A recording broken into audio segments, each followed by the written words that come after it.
Okay, so now for the second part, and again we're looking at how to hit really hard, because weight transference of mass, being able to hit with deadly or final force is really important. You know, we don't want to be in situations, the longer time we spend in a combative situation, the more risk we're in exponentially of other people, of weapon articles being pulled, of us being arrested. All of the danger factors occur as we move our way through the fight. So again, there's a big danger spike early on, so a lot of people get a lot of injury very early on from things they don't see coming, and then as fights go on, the danger starts to increase as the chance of more people, more variables come into the situation increase. Now, you saw in part one my two go-to techniques, my first two of four, were the use of the long Tetsui, like so, like so. So the Tetsui coming straight out, dropping down on the nose, in the eye socket, collarbone. If I'm slightly angled off, I can get it along the jaw, behind the ear. And then Kid McCoy's Corkscrew Hook, where I take a step off to the right and roll my hook this way, these two knuckles driving into the jaw or behind the ear. So from here, in this instance, my weight drop, my mass transfer is going to the right. I'm bending my knee somewhat and hitting with this corkscrew hook, making sure I don't swing it round, but burst it relatively straight and angle it at the end, like so. I can do those with good solid force, and I have strong belief and strong evidence from my own sparring and my own combat sports history that those two work very well for me. The second two of the hit fucking hard technique syllabus, from my perspective, and things that I like to develop as a go-to.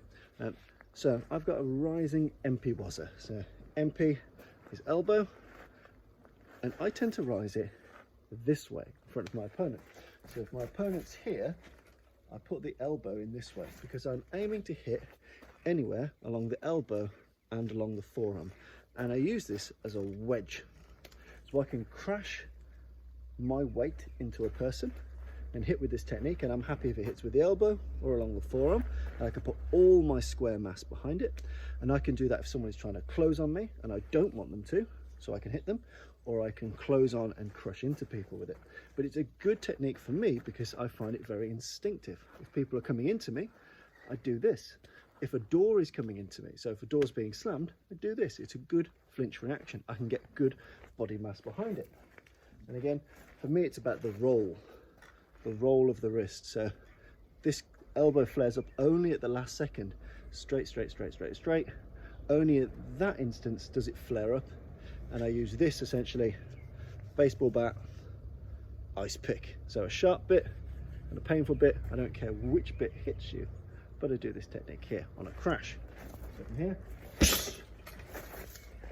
and you'll notice again, body weight drop. I'm using my mass to move into it. I'm not just using my arm. That does nothing. I have to crash my weight, bending my knees into the opponent. You can step, so you can do it from distance.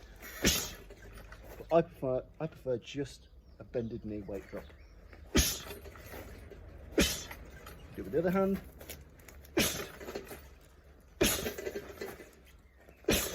Like I said, this can be done from an opponent trying to close in on you, or you trying to close in on your opponent. So I can crash into you, or I can do a defensive wedge, after which I can hit you. And I find this a strong, solid structure for me. And finally, on the power shots, and you'll notice the range is getting smaller and smaller and smaller, is the headbutt. And for me, there are two types. There's a dropping headbutt, where the weight goes down, and there's a driving headbutt, where the weight goes forward. I like the dropping headbutt, so I bend my lead knee, operating almost a sneeze-like motion. So again, I'm using my back muscles. Everyone knows how to sneeze. It's violent and explosive. Achoo!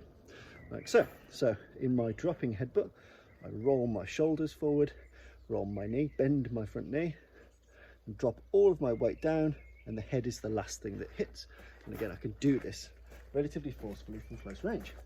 So from here, you know, I'm not going to throw a headbutt from here. Headbutt from here, I drop my lead knee, I activate in a sneezing motion, and I make sure I bring my head back to where it wants to be in a protective manner. I don't leave my chin up or my head too far down. I hit, and I want to be in the Goldilocks position just right. My chin down enough to be safe, my head up enough to see. So from here,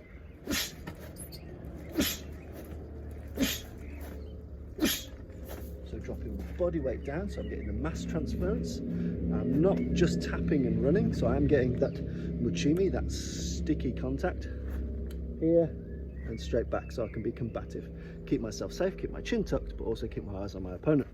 So you'll notice that from those ranges, I've got a long range to a short range.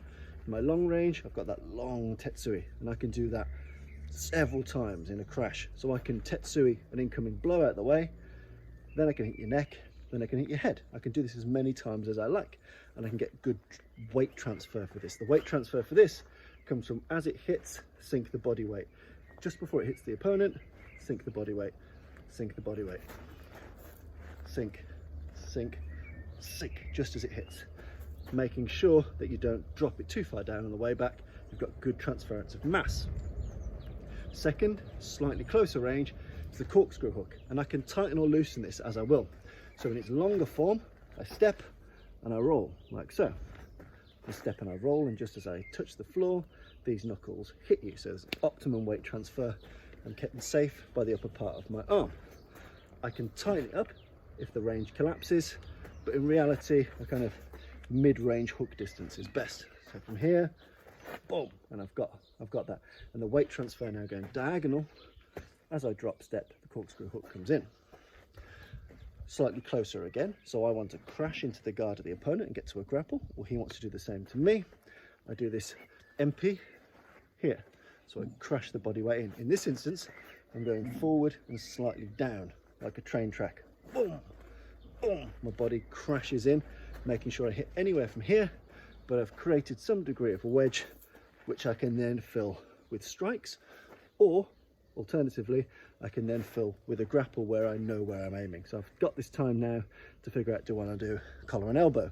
Do I want to do underhooks? Well, what do I want to do in the grapple? This gives me time and space, but I can also generate a lot of force because my mass goes behind it like a person stopping a door. And then finally, very close range, we've got this dropping headbutt where we're very close. We drop our mass forward, we use our knee to sink us quickly, or both the knees sink.